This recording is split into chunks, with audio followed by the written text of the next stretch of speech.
What if I told you that most modern products, which we consider to be the pinnacle of progress, are actually slowly killing us? While forgotten recipes from ancient times could grant us health and longevity. We are used to thinking of the Romans as lovers of feasts, drowning in wine and excess. But the reality was quite different and much more pragmatic. Their diet was not based on whims, but on a deep understanding of nature, seasonality, and the amazing properties of fermentation, which modern science is only now discovering. They did not know the words calories or vitamins, but intuitively created a nutritional system that allowed legionnaires to march dozens of kilometers a day with heavy equipment. Behind the glossy facade of marble statues lies a world of strict culinary discipline, where each ingredient had its own medicinal purpose. We replaced their fresh produce with preservatives, their coarse grinding with refined flour, and lost something important. Today we will open the doors to the pantries of ancient Rome to find 12 keys to lost health. Watch the video to the end, and you will learn how the ingredient most despised by modern gourmets was the main medicine of antiquity. What if I told you that everything you believed about food freshness is not true? Rome's most important delicacy in medicine was a sauce made from what we now throw away without a second thought. Garum, or liquamen, was not just a condiment, but the basis of all Roman cuisine, replacing salt and enriching food with an incredible amount of protein. Its production was a complex biochemical process that lasted for months under the scorching Mediterranean sun. Fish guts, blood, and small fish were mixed with salt and left to ferment in huge vats until the mixture turned into a clear amber liquid. This process, which may seem disgusting to modern people, was actually an ingenious way to extract nutrients. The enzymes contained in fish broke down proteins into amino acids, creating the very fifth taste that we now call umami. Unlike modern chemical salt or artificial flavor enhancers, garum was a completely natural product of deep processing. It saturated the body with essential trace elements and iodine, preventing many diseases associated with mineral deficiency. The Romans added it everywhere, to porridge, vegetables, meat, and even desserts, creating complex flavor combinations. It is important to understand that garum was a powerful probiotic that supported the healthy intestinal microflora of Roman citizens. In the absence of refrigerators, fermentation was the only way to preserve fish, but the results surpassed the original product in terms of usefulness. Modern research shows that such fermented products strengthen the immune system and improve digestion much more effectively than pharmaceuticals. Roman doctors prescribed garum for stomach disorders, migraines, and even for wound healing, relying on its antiseptic properties. It was the quintessence of waste-free production, where the death of one fish gave life and health to a person. There were dozens of varieties of garum, from cheap slurry for slaves to elite versions that cost a fortune. The most expensive garum, made from mackerel in Spain, was valued by weight in silver and served to emperors in crystal bottles. The production of the sauce was so large-scale that archaeologists find huge factories for its manufacture all along the coast of the empire. The smell around these factories was terrible, so they were moved outside the city walls. But the taste of the product made people forget about any inconveniences. It was an industry that fed millions and provided the empire with a strategic supply of long-lasting protein. Today, we fear bacteria and sterilize food to the point of dead matter, losing touch with natural processes. The Romans, however, did not fear time and bacteria. They made them their allies in food preparation. Garum is a reminder that real food requires time, patience, and respect for the natural processes of decay and creation. We have replaced this elixir with ketchup and mayonnaise, saturated with sugar and starch, and our health has suffered as a result. The resurgence of interest in fermentation today proves that ancient cooks knew more about nutrition than we tend to think. This product was a marker of civilization. Wherever Roman legions appeared, garum began to be produced. It connected the provinces with a single flavor code, making the inhabitants of Britain and Egypt part of the same gastronomic culture. Surprisingly, the recipe for this sauce did not disappear without a trace. it was transformed into modern Asian fish sauces and Italian colatura.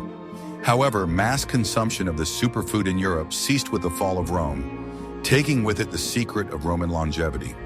We forgot the taste of real fermentation, trading it for the flat taste of table salt. Imagine a world where, instead of sugar syrups, there is a bottle of concentrated fish protein on the table. It was a world where food was medicine, and medicine was food in the truest sense of the word. Garum teaches us that the outward unattractiveness of a process can hide an inner treasure of benefits. Rejecting it was a step backward in the nutritional evolution of humanity. In the next section, we will learn how the Romans used this sauce to survive on their campaigns. They mixed it with other ingredients to create sauces that would not spoil for weeks in the hottest weather. This allowed travelers and soldiers to always have a supply of strength and energy with them. It is difficult to overestimate the impact of this product on the economy and health of the ancient world. Garum was the oil of its time, pumped in amphorae through the veins of the Mediterranean trade routes. Think about how often we reject healthy foods simply because of preconceptions about their smell or appearance. We have lost the ability to see beyond the packaging, and this impoverishes our diet. The history of Garum is a lesson in humility before the wisdom of our ancestors, who knew how to turn waste into gold. Would you risk trying such a sauce instead of the usual ketchup?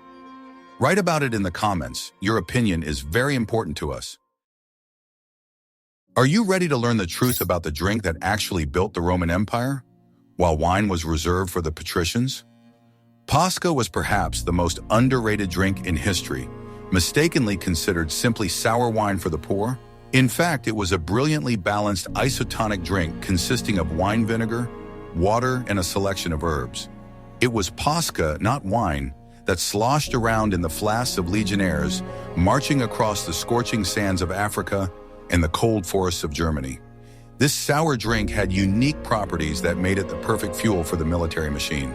The secret lay in acetic acid, which instantly killed most of the pathogenic bacteria in water of dubious quality. In conditions where clean drinking water was a luxury, Posca saved the army from dysentery and cholera. In addition, the sour taste was excellent for quenching thirst, stimulating salivation, and did not cause intoxication. This allowed soldiers to keep a clear head and high concentration, even during exhausting marches. Modern sports drinks try to replicate this effect with chemistry, but the Romans achieved it with natural means. Posca often contained coriander, mint, and other herbs, which added antioxidants and vitamins. It was a real health cocktail that maintained the acid-alkaline balance in the body during heavy physical exertion. Vinegar helped break down fats and improve metabolism, which was critically important for a soldier's grain-rich diet. Even emperors such as Hadrian demonstratively drank Posca in front of soldiers to show their unity with the army. It was a symbol of endurance, asceticism, and Roman discipline. Unlike wine, which relaxes and dehydrates, Posca toned and retained moisture in the body. This knowledge was gained empirically over centuries of military campaigns in a wide variety of climatic zones. A simple mixture of vinegar and water proved to be more effective than the complex elixirs offered by charlatans. It was cheap, accessible, and incredibly practical, requiring no special storage conditions. A barrel of vinegar took up less space than wine supplies and did not spoil over time. We are used to thinking of vinegar as just a salad dressing or a preservative for cucumbers. The Romans, however, saw it as a source of life and strength, capable of turning bad water into a safe drink. Posca was democratic. It was drunk by slaves on plantations, legionnaires on guard duty, and travelers on the roads. It united the empire with its sour, fresh taste, which was associated with hard work and service. Today, doctors are once again talking about the benefits of apple cider vinegar in the morning, effectively rediscovering the recipe for Posca. Having forgotten this drink, we switch to sweet sodas and caffeine, which give a quick burst of energy but then deplete the body. Posca provided steady, long-lasting energy without spikes in blood sugar or harm to the pancreas. It was a wise choice by a civilization that valued efficiency and health over momentary pleasure. Roman soldiers knew that their flask contained salvation from thirst and disease, not just water. This sense of confidence in their supplies was an important factor in their high morale. The history of the Posca shows how simple solutions often turn out to be the most correct and durable. We look for complex formulas for health, ignoring what we have in our kitchen. Ordinary high-quality wine vinegar diluted with water can be more beneficial than an expensive can of colored energy drink. The Romans did not reinvent the wheel. They simply observed their bodies' reactions carefully, and their bodies thanked them for every sip of this tart drink. Posca is even mentioned in the Gospel when a Roman soldier offers a sponge with vinegar to the crucified Christ. For a long time, this was interpreted as mockery, but in the context of Roman culture, it could have been a gesture of mercy, an attempt to give a thirst-quenching drink. This changes our perception of historical events through the prism of culinary traditions. Posca was ubiquitous, permeating the everyday life and culture of Rome. The disappearance of Posca from our diet is a loss of a simple and effective health protection. The revival of interest in natural tonics and fermented beverages gives hope that Posca will return in a new guise. After all, the principles of physiology have not changed in 2,000 years. Only fashion has changed. We still need hydration and protection from bacteria just as much as Caesar's legionnaires did. And perhaps a glass of water with a spoonful of vinegar is exactly what a modern, tired person needs. However, bread was only part of a complex food system. To understand where the Romans got the strength to build roads and aqueducts, we need to look at the base of their food pyramid. In the next chapter, you will learn why Roman bread was radically different from what we eat today. What I am about to show you is banned in 12 countries in the form of modern industrial analogs, because real bread should be completely different. Roman bread, the famous Panis Quadratus, was the complete opposite of modern soft white loaves stuffed with raising agents. It was a coarse, dense product of long fermentation that resembled a stone rather than a sponge. The secret lay in the use of spelt and emmer, ancient wheat varieties with a completely different gluten structure. This gluten did not cause inflammation and was easily digested by the body, unlike modern modified wheat. The flour for this bread was ground on stone millstones, which preserved all parts of the grain, including the germ and husk. As a result, the bread was incredibly rich in fiber, B vitamins, and minerals, which we now try to replenish with dietary supplements.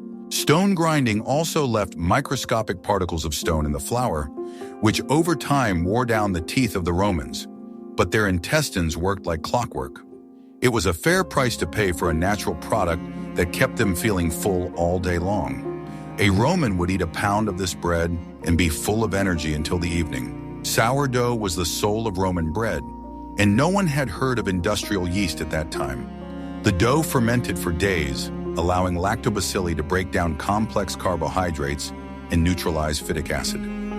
This bread had a low glycemic index and did not cause sharp spikes in insulin, preventing diabetes and obesity. It was sour, fragrant, and could be stored for weeks without going moldy, only becoming stale. Rusks made from this bread were a strategic reserve for the empire in case of siege or famine. The shape of Panis Quadratus was not accidental. A round loaf was divided into 8 slices before baking. This was done for the convenience of breaking the bread by hand, as cutting it with a knife would have been sacrilegious and unnecessary work. The bread was often tied with a rope around its circumference so that it could be easily carried and stored in a suspended state. Every detail in its creation was dictated by utilitarian necessity and respect for the baker's work. Bakeries were state-owned facilities, strictly controlled by the authorities, because the peace of the people depended on bread. Fennel, poppy seeds, parsley, or even cheese were often added to the dough, making bread a complete meal. It was not just a side dish, it was the basis of life, around which the rest of the diet was built. Bread in circuses, demanded the crowd, and the authorities understood that without quality bread, rebellion was inevitable. The quality of the grain was checked by special officials, and falsifying flour could cost you your life. The Romans understood the direct link between the quality of food and the health of the nation. Today's bread, which goes moldy on the 3rd day, would have horrified and disgusted the Romans. We eat empty calories devoid of life and are surprised by the epidemic of gluten intolerance. Ancient wheat and long fermentation made bread safe even for sensitive digestion. The return to artisanal bread baking today is an attempt to revive the lost technology of our ancestors. We are learning again to wait for the dough to rise on its own, without chemical stimulants.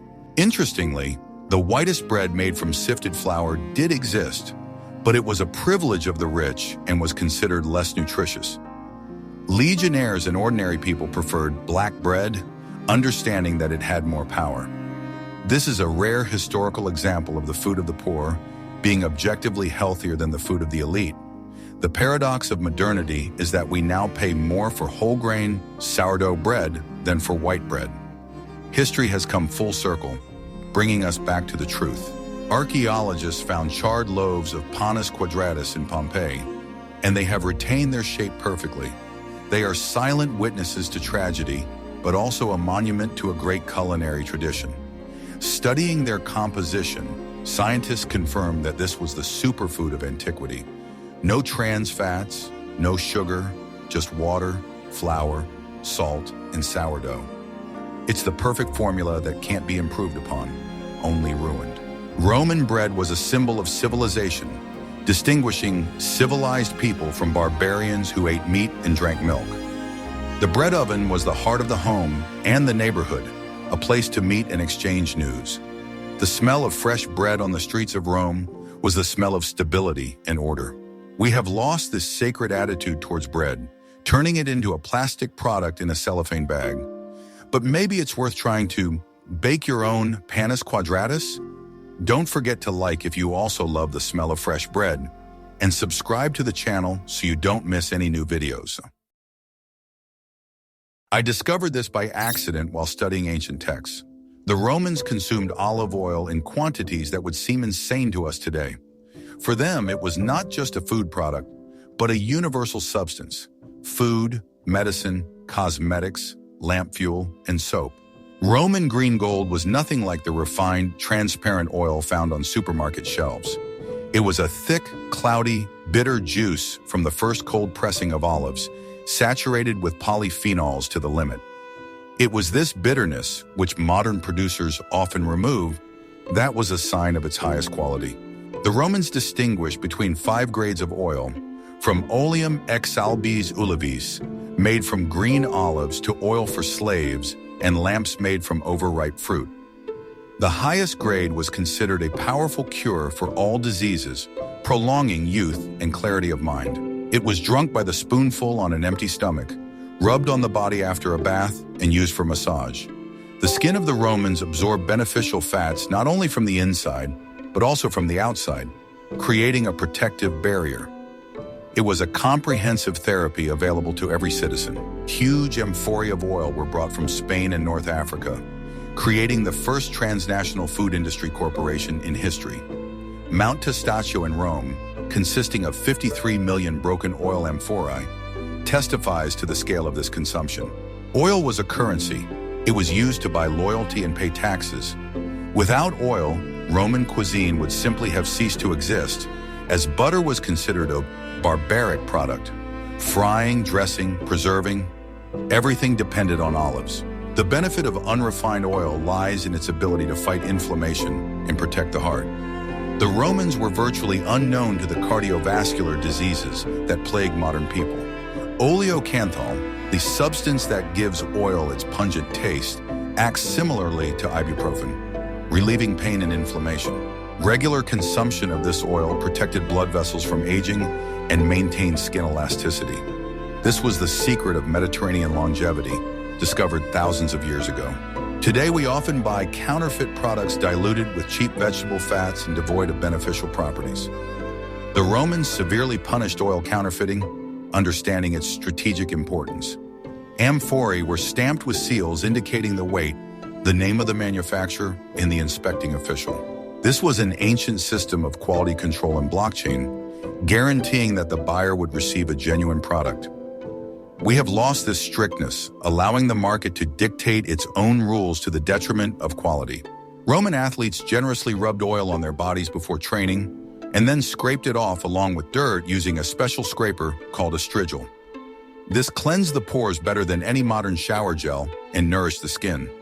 The oil protected against the sun and wind and healed minor scratches and insect bites. It was a universal shield for humans in a hostile environment. We, on the other hand, smear ourselves with synthetic creams, forgetting about the power of nature. They fried in oil without fear of carcinogens because real olive oil has a high smoke point. The myth that it cannot be used for frying appeared much later and is associated with poor quality products. Vegetables fried in good oil are better absorbed, releasing fat-soluble vitamins. The Romans intuitively combined foods to get the most out of them. Oil was also used as a preservative. Under a layer of oil, cheese, vegetables, and fish could be stored for months without access to air. This made it possible to stock up for the winter and diversify the diet out of season. The confit technique was known to them long before French chefs. A simple jar of olives in oil was a symbol of prosperity and confidence in the future. We must relearn how to choose and appreciate real olive oil. Bitter, green, smelling of grass and sun, only such oil has the right to be called liquid gold. It is expensive, but treating heart disease is even more expensive. The Romans made their choice in favor of prevention through food. What if I told you that the basis of their strength was not meat or fish, but simple porridge? In the next chapter, you will learn why gladiators were called barley eaters and where their strength came from. The oldest, most revered, and most common dish in Rome was porridge, a thick porridge made from spelt or barley. It was the dish that the Republic grew up on, the food of harsh ancestors, which was respected even in times of imperial debauchery.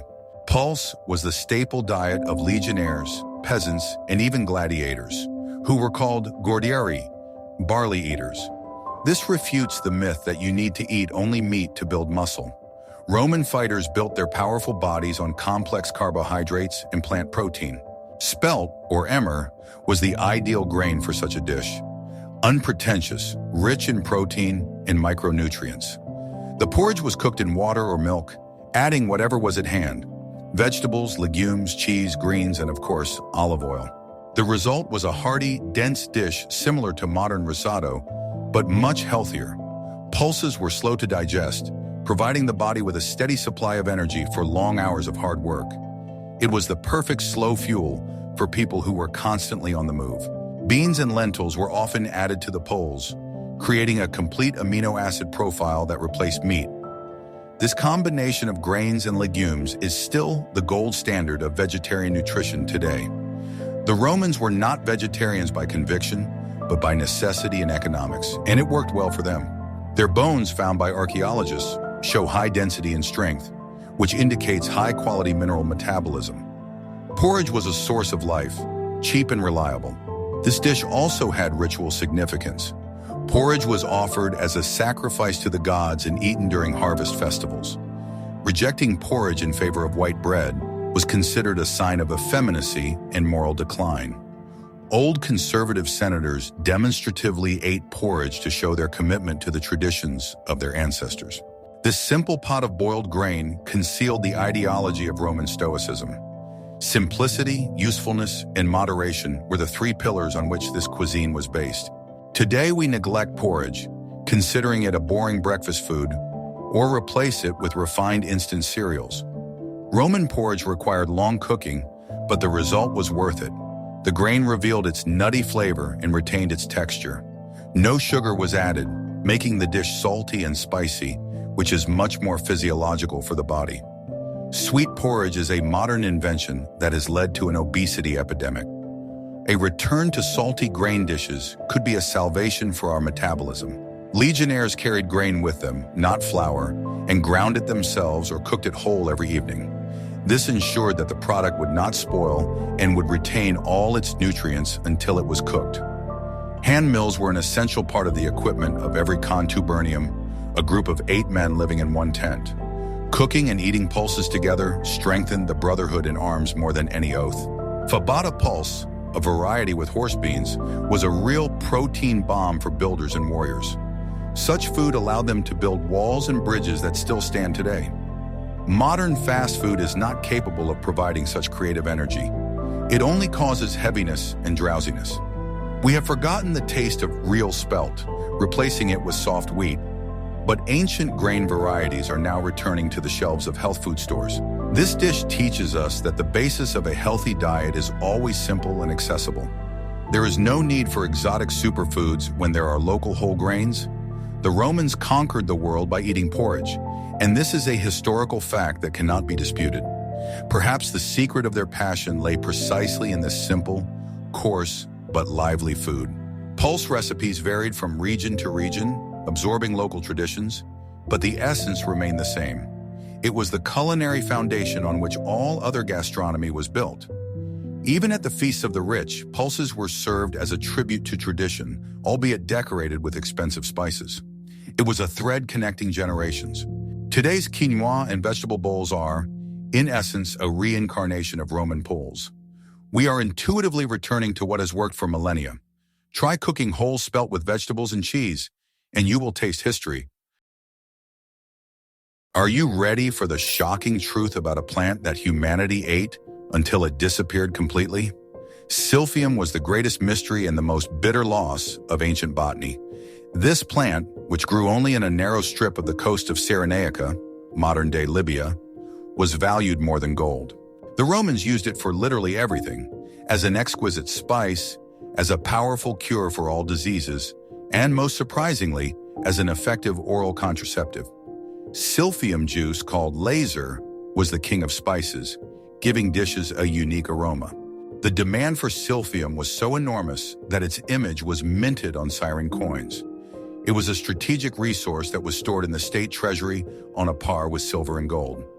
Roman emperors personally controlled the laser reserves, understanding its value. But the problem was that silphium could not be cultivated. It only grew in the wild. All attempts to grow it in gardens ended in failure, which made each plant a unique gift of nature. Its stems were roasted, its roots were boiled in vinegar, and its juice was dried and rubbed into sauces. Doctors prescribed silphium for coughs, sore throats, stomach upsets, and even snake bites. But it was its birth control properties that brought it particular fame, allowing Roman matrons to plan their families. It was a miracle plant that replaced an entire pharmacy. Greed and insatiable consumption led to silphium becoming a rarity by the 1st century AD. Pliny the Elder sadly wrote that during his lifetime, only one stem of silphium was found, which was picked and sent as a gift to Emperor Nero. According to legend, Nero simply ate this last specimen, putting an end to the history of the species. This was the first documented case of anthropogenic extinction of a plant species due to overconsumption. We literally ate a species that could have saved millions of lives. The ecological disaster did not occur in the industrial age, but in the age of gourmets. The taste of silphium was compared to a mixture of garlic and onions, but much more delicate and refined. The closest modern analog is asafoetida, a smelly resin that gives off a similar aroma when roasted. But even asafoetida was considered only a poor substitute for the great silphium. Roman cookbooks are full of recipes that we will never be able to reproduce exactly because the main ingredient no longer exists. It is a culinary ghost that haunts historians. The disappearance of silphium was a lesson for humanity that we have never learned. We continue to exploit natural resources predatory, believing that they are infinite. The story of silphium reminds us of the fragility of ecosystems and that some losses are irreversible. Imagine how many more medicines we have lost in the forests of the Amazon or the steppes of Asia without even having had the chance to discover them. Interestingly, silphium seeds were heart-shaped, and historians believe that this is where the modern symbol of love originated. The plant's connection with amorous pleasures and its shape have become permanently embedded in our culture, even though the plant itself has disappeared. We give each other valentines in the shape of the seed of an extinct plant, without even realizing it. This is an ironic echo of an ancient tragedy. Recently, Turkish scientists announced that they may have found a surviving population of a plant similar to silphium, but the debate continues. If true, it would be the greatest botanical discovery of the century. The possibility of bringing back a flavor that was lost 2,000 years ago excites the imagination. But for now, it is only a hope, and the reality is that we only have descriptions and coins. Silphium was a symbol of hedonism that collided with the limitations of natural resources. The Romans loved to eat well, but did not know how to preserve the source of their pleasure. This is a mirror that modern consumer civilization should look into. We eat without thinking about tomorrow, just like those who dug up the last roots in Cyrenaica. Replacing Silphium with other spices forever changed the profile of Roman cuisine. It became less refined, more coarse. The loss of one ingredient led to the degradation of an entire layer of culture. Did you know that another popular Roman sauce can be easily made at home in 5 minutes? In the shadow of the famous feast lies a simple peasant dish praised by Virgil himself, Moretum. It was a paste made from grated cheese, lots of garlic, vinegar, olive oil, and herbs such as cilantro and rue. In fact, it was the great-grandfather of modern pesto and all cheese spreads, but much more robust and healthy. Moretum was a plowman's breakfast, giving him strength for hard work in the fields and protecting him from infections. Making Moretum was a morning ritual. Garlic was ground with salt in a mortar, hard salted cheese, herbs, and oil were added, turning everything into a homogeneous green mass.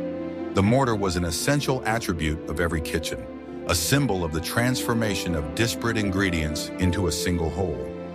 The resulting paste was spread on coarse bread, and this simple sandwich was a masterpiece of taste and nutrition. The phytoncides in garlic killed parasites, while the cheese provided calcium and protein.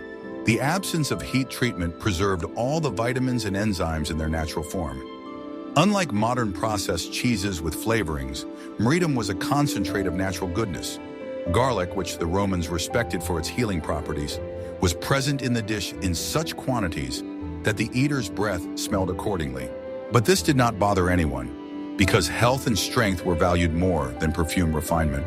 Rue, often added to Moretum, gave it a piquant bitterness that we are no longer accustomed to today.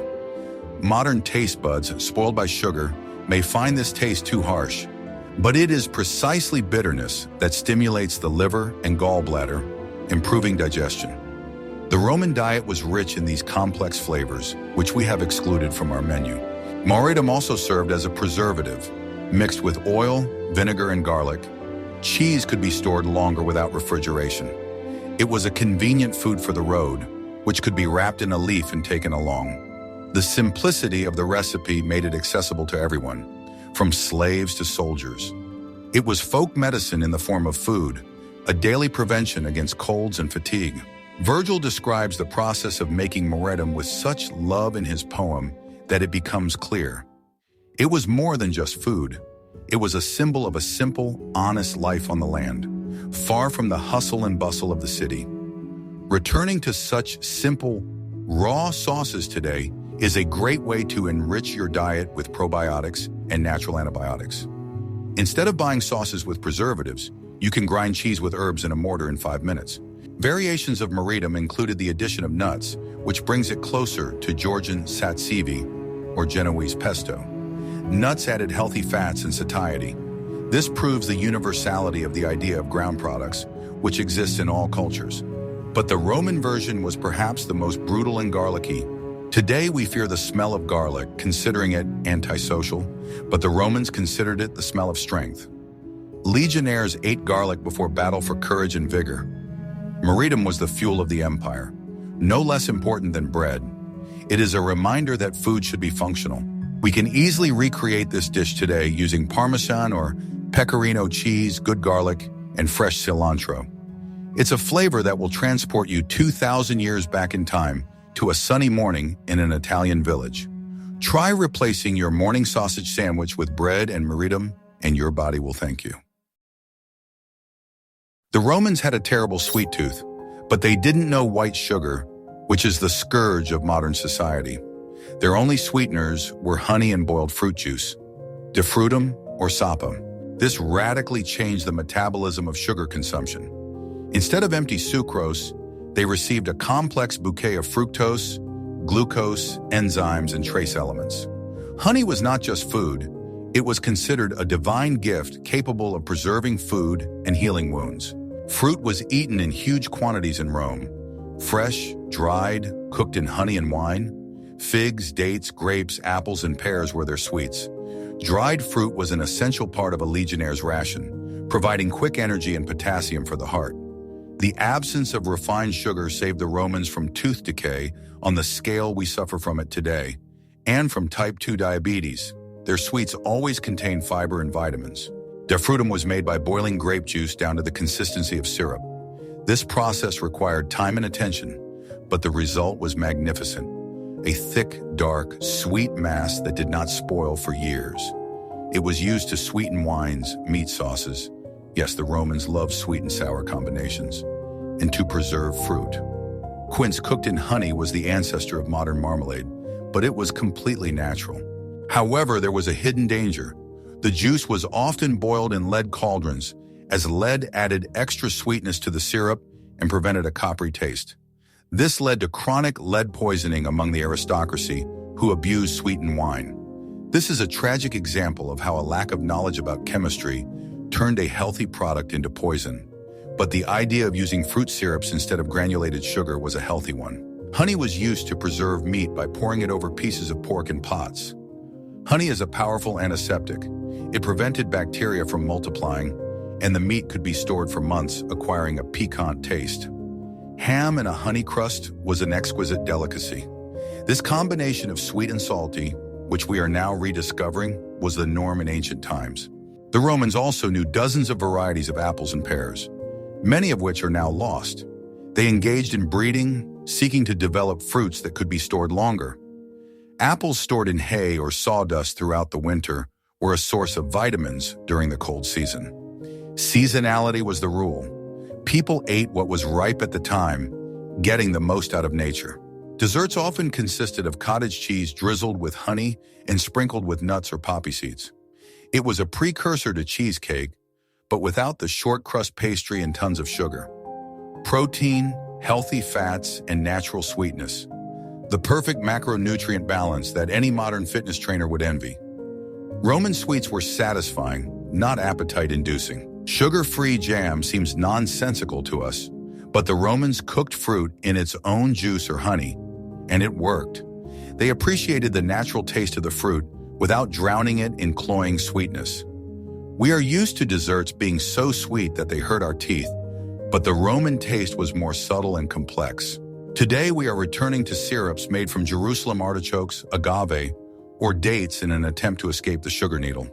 The Romans never used it. Their experience shows that life can be sweet without a sugar factory. Sausage, a product that is demonized today by nutritionists because of nitrites in soy, was an honest meat delicacy in Rome. Lucanica, the ancestor of modern Lucanica and all European sausages, was an invention of the legionaries, adopted from the Lucanian tribes. It was minced pork mixed with a huge amount of spices: pepper, cumin, savory, rue, bayberries, and of course, garum instead of salt. Stuffed into natural casings and smoked, it became an ideal preserve.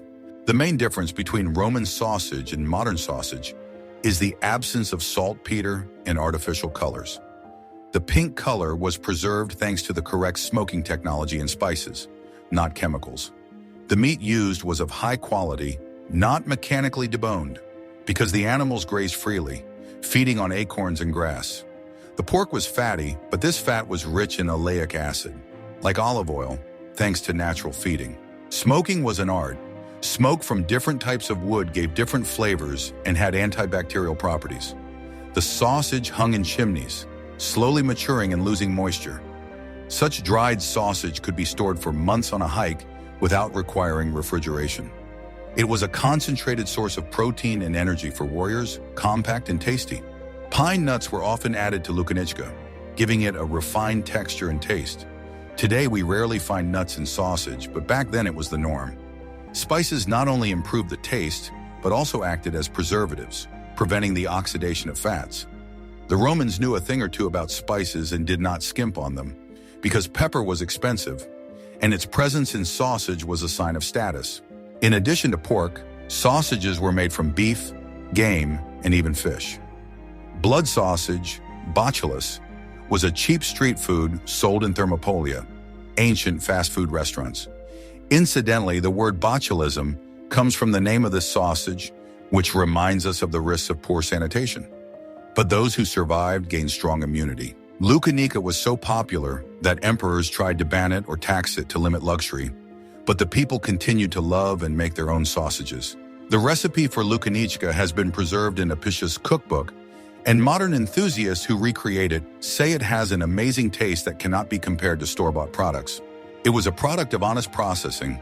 When a pig was slaughtered, everything was used, and sausage was a way to preserve meat for a long time. No fillers, starch, soy protein, or carrageenan, just meat, fat, spices, and thyme. We have become accustomed to doctor sausage, which has no meat flavor, and have forgotten what real sausage should be like. The revival of craft sausage production today is an attempt to return to the standards of Lucanica. People want to see pieces of meat and fat again, not pink paste. The history of Roman sausage proves that semi-finished products can be natural and healthy if you don't try to deceive nature and the buyer. The ability to store meat without a refrigerator was a matter of survival, and the Romans achieved perfection in this. Lucana is the taste of history, which fortunately we have not lost completely, but have greatly distorted through mass production. At the end of our journey, we come to the main drink and philosophy of the Roman table: wine. But forget how we drink wine today. For a Roman, drinking undiluted wine was barbaric and a sign of alcoholism. They always mixed wine with water, often in a ratio of 1:3. This made the drink safe by disinfecting the water with alcohol and allowed them to enjoy the taste all evening without becoming heavily intoxicated. Wine was an everyday drink, a source of calories and antioxidants, not a means of getting drunk. Roman wine was thick, rich, and often sweet. Spices, honey, mastic, and even seawater were added to it for preservation. The famous Falernian wine was aged for decades and turned into an amber jelly that had to be dissolved in warm water. It was a complex gastronomic culture where nuances of taste and aging were appreciated. Resveratrol, found in red wine, protected the blood vessels of the Romans and contributed to longevity. But it's not just about the product itself, it's about the culture of its consumption.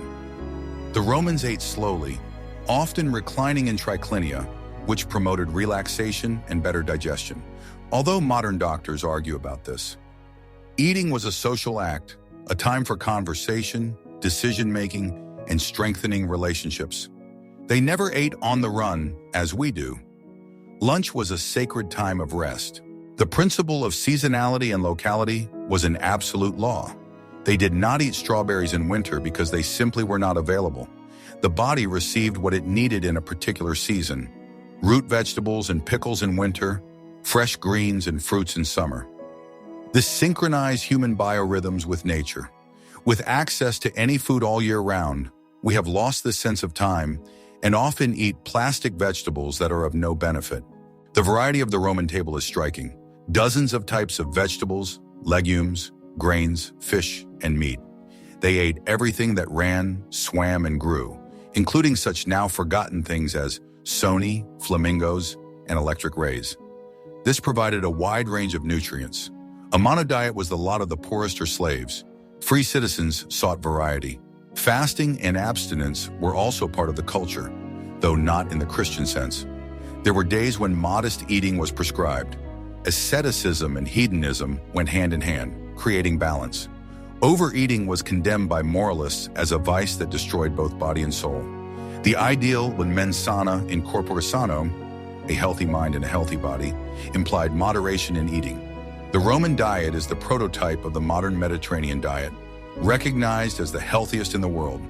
An abundance of vegetables, healthy fats, fish, whole grains, and moderate wine consumption. This is the code of health that we are trying to decipher and apply today. They live by this code naturally, without dietitians and calorie counting apps. We can learn from them to treat food as a gift and an important ritual. Not just fuel, but a way to enjoy life and socialize. Giving up fast food in favor of home-cooked meals made from simple ingredients is the most Roman thing you can do today. The history of Roman cuisine is one of ups and downs, but its healthy principles are timeless. Water, grain, oil, wine, and vegetables are the 5 pillars on which the ancient world stood. And if we bring them back into our lives in their original, unrefined form, we will also regain our lost health. We have come a long way from fish vats with Garum to the vineyards of Campania to understand a simple truth.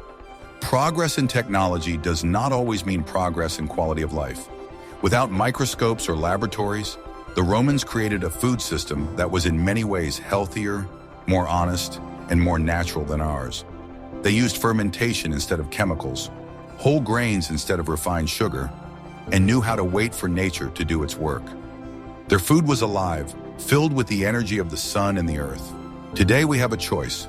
Continue to eat convenient substitutes or try to bring the wisdom of the ages back to our plates. Bake sourdough bread, buy real unfiltered oil, cook simple porridge, or infuse vinegar with herbs. These small steps can radically change how you feel. History is not just dates and battles. It is the taste of bread and wine that shapes civilizations. Which of these ancient foods would you dare to include in your diet today? Perhaps you already bake your own bread or use fish sauce. Share your thoughts and experiences in the comments. We are very interested in hearing your opinion. And don't forget to subscribe to the channel so you don't miss out on new journeys into the history of everyday life that you won't find in textbooks.